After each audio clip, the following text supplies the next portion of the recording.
Assalamualaikum warahmatullahi wabarakatuh. Perkenalkan, nama saya Fitra Faryal dengan NIM 073002000006 dari Prodi Teknik Pertambangan angkatan 2020 Universitas Trisakti. Di sini saya akan mempresentasikan mengenai jawaban UAS mata kuliah peralatan tambang. Langsung masuk ke soalan pertama, yaitu mahasiswa menjelaskan jenis-jenis komponen fungsi penggerak dari dragline atau BWE atau Blaze Hole Drill Machine. Ini saya memilih dragline.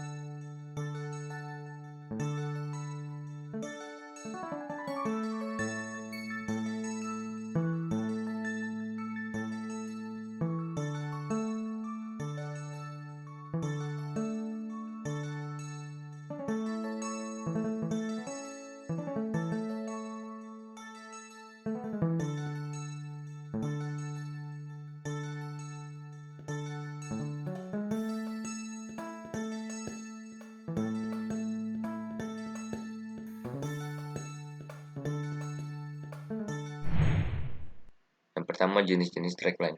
Yang pertama ada namanya crawler mounted atau roda kelabang atau undercarriage. Tipe ini digunakan untuk tanah yang memiliki daya dukung rendah. Namun, kecepatan gerak tipe ini juga bisa dibilang rendah. Dan biasanya membutuhkan alat angkut untuk membawa alat ini sampai ke lokasi pekerjaan.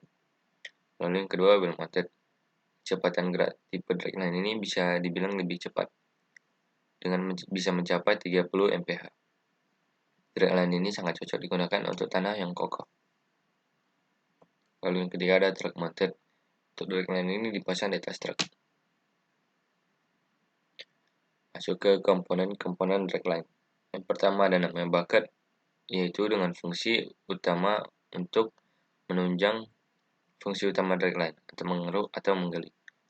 Lalu ada boom untuk mengayunkan bucket lebih jauh atau tinggi lagi, sehingga jangkauan gerak bucket bisa lebih jauh. Lalu ada hoist cable untuk menggerakkan stick atau boom, dan ada drag cable sebagai roda pada dragline.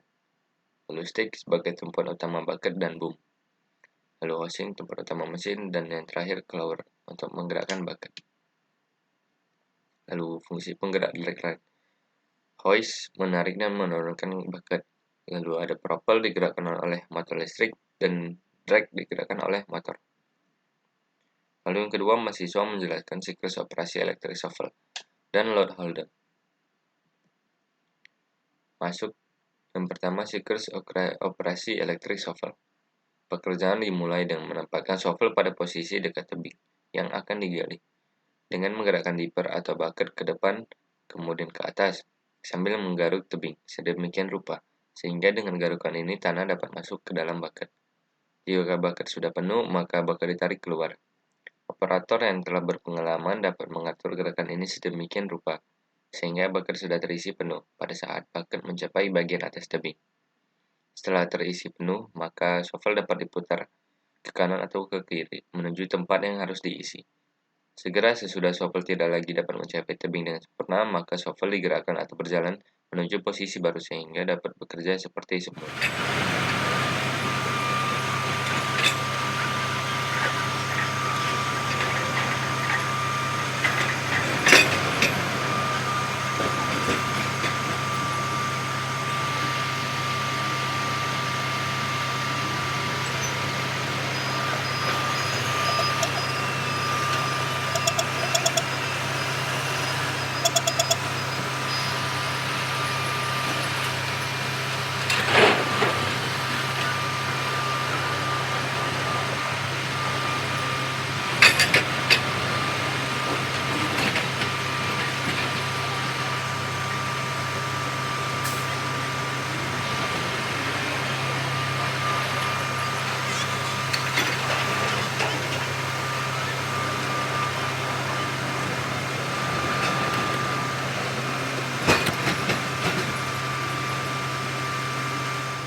Lalu ada siklus operasi load hold-up.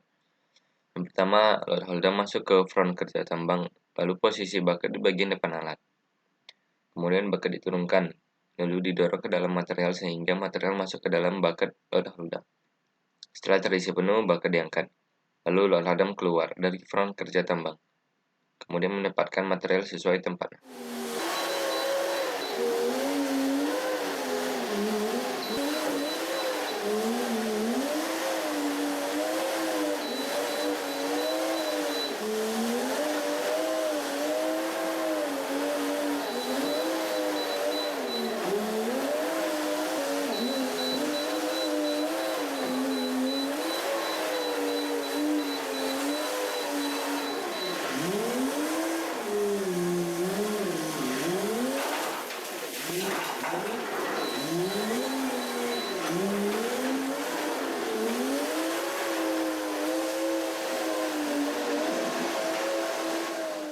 Masuk ke soal 3, mahasiswa menjelaskan perhitungan produktivitas ban berjalan atau tunnel board machine.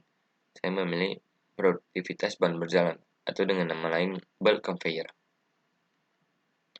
Produktivitas belt conveyor atau perhitungan produktivitas aktual belt conveyor didapatkan dari hasil perhitungan melalui saat proses pengiriman material berlangsung, mana jumlah material diangkut ke storage dibagi dengan waktu kerja efektif belt conveyor, sehingga didapat hasil perhitungan produktivitas aktual belt conveyor yaitu dengan satuan ton per jam. Hasil perhitungan produktivitas aktual belt conveyor digunakan untuk mendapatkan efisiensi kerja belt conveyor per jalur pengiriman, di mana produktivitas aktual belt conveyor dibagi dengan kapasitas produksi belt conveyor yang terpasang. Selanjutnya, merancang jalur pengiriman material, serta mengkaji antisipasi peningkatan target produksi. Lalu masuk ke contoh soal. Diketahui tipe belt conveyor 3 section, idle turn angle 30 derajat dan surcharge angle 15 derajat, dengan lebar belt 1,8 meter. Lalu mencari A sama dengan K dalam kurung 0,9B dikurang 0,05 dalam kurung kuadrat, sama dengan 0,136 buka kurung 0,9 dikali 1,8 meter tutup kurung dikurang 0,05 tutup kurung kuadrat. Lalu didapatkan hasil 0,33523 meter kuadrat. Kecepatan belt conveyor dapat dihitung menggunakan rumus V sama dengan S per T. Lalu V sama dengan 5 meter per 2,483 second. V sama dengan 2,014 meter per second. Besar sudut kemiringan belt conveyor sebesar 7 derajat.